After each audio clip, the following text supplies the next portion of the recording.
Because of why I search the deep through endless nights, no time to sleep.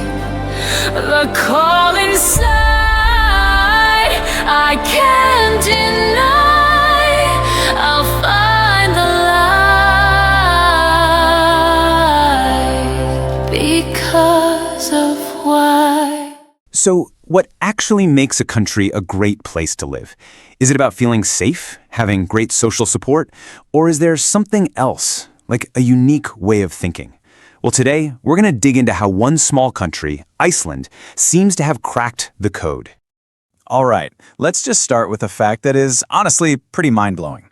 For 16 years straight, the Global Peace Index has named Iceland the single most peaceful country on the entire planet. That's not a fluke, that's a legacy. And it really makes you wonder, right? I mean, what's their secret? How does this small island nation in the middle of the North Atlantic pull this off year after year? Well, we've looked into it, and it really seems to boil down to 4 key pillars that explain their success. Okay, let's kick things off with the most obvious one, safety. Iceland's reputation as a safe haven is legendary, and let me tell you, the data absolutely backs it up. We're talking about a society that's built from the ground up on trust, not on force. And just look at the numbers here. They really tell the whole story.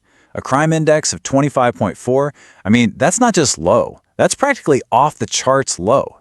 This is a place where serious, violent crime is almost unheard of. Murders are so rare they become huge national news.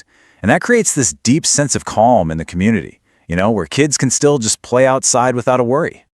And this sense of trust, it's all because of a totally different way of thinking about policing. Get this, most police officers in Iceland don't even carry guns. Just let that sink in for a second. Their whole focus is on de-escalation, and with a 95% trust rating, you can see it's working. They're seen as part of the community. Oh, and they also have no standing army. The entire national vibe is just geared towards peace. Okay, so that leads us right into our second pillar.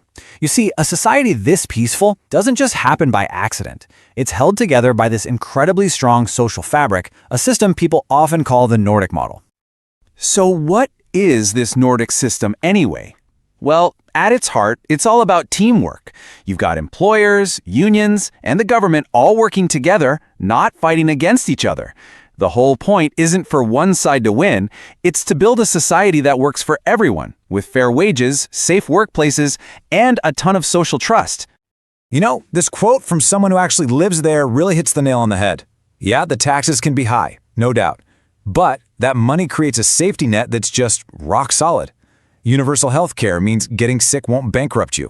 And that just gets rid of so much of the stress and inequality that can cause crime and conflict in other places. All right, our third pillar is, well, it's literally grounded in the earth beneath their feet. Iceland has figured out how to use its wild geology to become almost totally energy independent, and that has shaped everything about their country. Now, this didn't happen overnight, not at all. This was a project that took like a whole century. It started with some early experiments with hydro and geothermal power. Then they really started moving away from coal after World War II. But the big push came during the oil crisis in the 70s. And now, they're on their final mission to get rid of fossil fuels for good. And the results today, they are just staggering. Over 85% of all energy in Iceland is renewable. Now, this is not just great for the environment. It means the country doesn't have to worry about crazy swings in global oil prices. That stability is a huge and often overlooked part of their quality of life. The little bit of fossil fuel that's left is mostly for cars and fishing boats. Those are basically the last 2 puzzles they have to solve on their green journey. Okay, and that brings us to our fourth and, honestly, maybe the most fascinating pillar of all, the Icelandic mindset. It's a special cultural attitude that kind of influences everything else, and you can sum it all up in one amazing phrase. So, studies on culture show something really interesting about Icelanders. They score super low on a thing called uncertainty avoidance. Okay, so what does that even mean? Basically, it means they're super comfortable not having everything figured out. They don't need a rigid step-by-step plan for everything. They're adaptable, which, makes a lot of sense when you live on a volcanic island where things can change in an instant. And this whole mindset is wrapped up perfectly in this one phrase, "Þetta reddast." It's kind of their unofficial national motto, and it basically means it will all work out in the end. Now, this isn't about being lazy or just hoping for the best. It's a kind of deep-seated collective resilience. It helps them face down everything from a volcano erupting to an economic crisis with this incredible sense of calm and a can-do attitude. Okay, but hold on. Before we all pack our bags and move to Iceland, we gotta get a dose of reality. No place is perfect, right? And listening to people who actually live there, especially immigrants, gives us a much clearer picture. So, what's the number one complaint you hear? The cost. Because it's an island, almost everything has to be imported, and that just jacks up the prices on everyday stuff. And housing? Forget about it. It's incredibly expensive, which can make just getting by a real struggle for a lot of people. And then, of course, there's the weather. Those long, dark winters, they're not just a postcard. They are real, and they can be a real grind on your mental health. The weather can be so harsh that it just limits what you can do for like half the year. That can be a huge shock if you're not used to it. And that feeling of isolation can even extend to the people.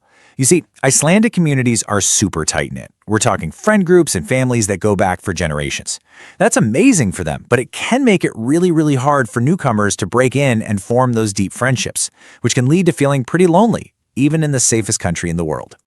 So, after all that, what is Iceland's secret sauce? Well, it's not just one thing. It's this amazing mix. A social safety net that catches you when you fall. A deep respect for nature that powers their country. A one-of-a-kind culture built on trust and resilience. And, this part's important, an honest understanding that they've still got their own challenges to work on. It really leaves you thinking, doesn't it? What can the rest of us learn from a nation that built its entire modern society on trust, on clean energy, and on this unshakable belief that no matter what happens, things will work out in the end? Hey, if you enjoyed digging into this with us, do us a favor and hit that like button, share it with someone who'd find it interesting, and make sure you're subscribed for more explainers just like this one. But now I've got a question for all of you. What do you think is the single most important thing for a country's quality of life? Is it safety, healthcare, the culture, or something totally different? Let us know down in the comments. Thanks so much for watching, and we'll catch you in the next one.